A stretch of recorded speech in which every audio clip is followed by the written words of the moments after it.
Halo, selamat datang. Pernah kepikiran gak sih apa sebetulnya makna di balik setiap gerakan, setiap doa dalam ibadah umroh? Nah, hari ini kita bakal kupas tuntas perjalanan suci ini. Tapi bukan cuma sebagai dasar aturan atau tata cara ya. Anggap aja ini panduan buat kita bareng-bareng meresapi makna spiritual di setiap langkahnya. Oke, ini dia peta perjalanan kita hari ini. Kita mulai dari yang paling dasar dulu, yaitu paham apa itu umroh. Habis itu, kita akan ikuti setiap tahapannya satu persatu, mulai dari niat di hati sampai langkah terakhir sebagai tanda ibadah kita selesai. Yuk, langsung kita mulai aja. Oke, bagian pertama. Kita harus paham dulu apa itu ibadah umroh. Sebelum kita ngomongin soal teknisnya, gimana kalau kita berhenti sejenak buat memahami esensinya? Karena kan dalam perjalanan spiritual, pertanyaan kenapanya itu seringkali jauh lebih penting daripada bagaimananya. Jadi gini, secara harfiah, umroh itu artinya kunjungan. Tapi ini bukan kunjungan biasa loh. Ini adalah sebuah ziarah, sebuah perjalanan spiritual yang tujuannya untuk mendekatkan diri kita kepada Sang Pencipta, langsung di Baitullah, di rumahnya. Keren kan? Nah, ini pertanyaan yang sering banget muncul. Apa sih bedanya umroh sama haji? Gini, simpelnya, bedanya itu ada di waktu dan cakupan ritualnya. Umroh itu lebih fleksibel, bisa dilakukan kapan aja dan prosesnya lebih singkat. Kalau haji, ini kan rukun Islam kelima, jadi waktunya itu saklek. Udah ada jadwal spesifiknya, rangkaian ritualnya juga jauh lebih panjang. Ada wukuf di Arafah misalnya, yang mana ini nggak ada di umroh. Sekarang kita masuk ke bagian kedua, memulai perjalanan suci. Nah, disinilah persiapan mental dan spiritual kita mulai ketemu sama tindakan fisik. Ini momen di mana seorang jemaah secara resmi bilang, "Ya, saya datang." Menjawab panggilan Allah dan memulai transformasinya. Ada 3 langkah awal yang krusial banget. Pertama, sampai di mikat. Ini tuh kayak gerbang spiritualnya. Kedua, pakai baju ihram. Ini simbol kalau semua status duniawi kita lepasin. Kita semua sama di hadapan Tuhan. Dan yang ketiga, yang paling penting, mengucapkan niat labaik umrotan. Sebuah janji dari hati untuk memulai ibadah ini. Begitu niat sudah terucap, perjalanan kita menuju Ka'bah itu bakal diiringi sama gema talbiyah. Jadi ini bukan cuma jalan kaki biasa loh. Ini fase di mana setiap langkah kita diiringi sama lisan dan hati yang terus-menerus menjawab panggilan suci itu. Coba deh bayangin, talbiyah ini kayak soundtrack perjalanan spiritual kita. Kalimat ini diulang-ulang terus jadi pengingat konstan soal tujuan utama kita ke sana. Nah, untuk para pria, disunahkan mengucapkannya dengan suara yang agak keras. Sementara untuk para wanita, cukup dengan suara yang lirih aja.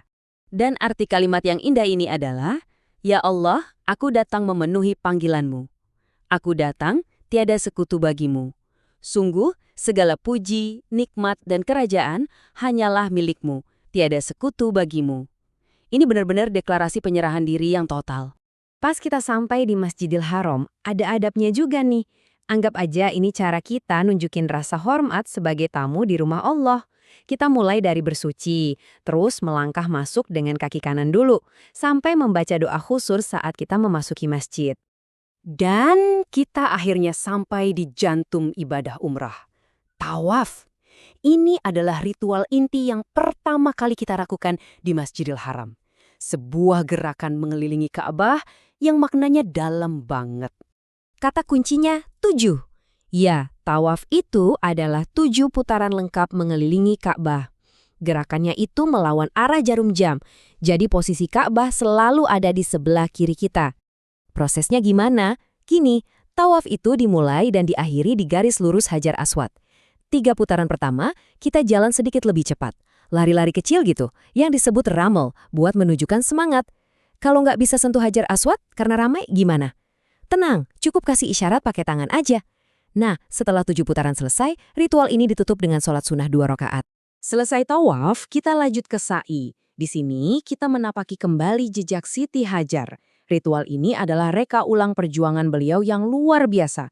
Berlari antara Bukit Safa dan Marwah saat dengan penuh keyakinan mencari air untuk putranya, Nabi Ismail. Dan lagi-lagi, angka 7 muncul. Sa'i ini terdiri dari 7 kali perjalanan bolak-balik. Dari Bukit Safa ke Marwah itu dihitung 1 kali. Terus dari Marwah balik lagi ke Safa itu dihitung yang kedua. Begitu seterusnya sampai perjalanan ke-7 yang berakhir di Bukit Marwah. Secara teknis kita mulai di Bukit Safa, menghadap Ka'bah sambil berdoa. Lalu kita jalan ke arah Marwah. Nanti di tengah-tengah ada area yang ditandai lampu hijau. Nah, di situ para pria disunahkan untuk lari-lari kecil. Ritual ini jadi simbol usaha dan harapan, sebuah pelajaran penting supaya kita nggak pernah menyerah dalam mencari rahmatnya. Akhirnya nih, kita sampai di langkah terakhir yang menandai selesainya umroh, tahallul. Ini adalah tindakan simbolis yang melepaskan kita dari keadaan ihram dan mengakhiri seluruh rangkaian ibadah kita. Caranya sedikit beda untuk pria dan wanita. Buat pria, yang paling afdol itu mencukur habis rambutnya, sebagai simbol kelahiran kembali. Tapi kalau cuma dipendekin aja juga boleh kok. Nah, kalau untuk wanita, cukup potong sedikit aja ujung rambutnya. Inilah tanda bahwa semua larangan selama ihram sudah selesai. Jadi, itulah tadi seluruh rangkaian ibadah umroh. Sebuah perjalanan yang memang dirancang untuk mengubah kita, baik dari luar maupun dari dalam. Ini lebih dari sekedar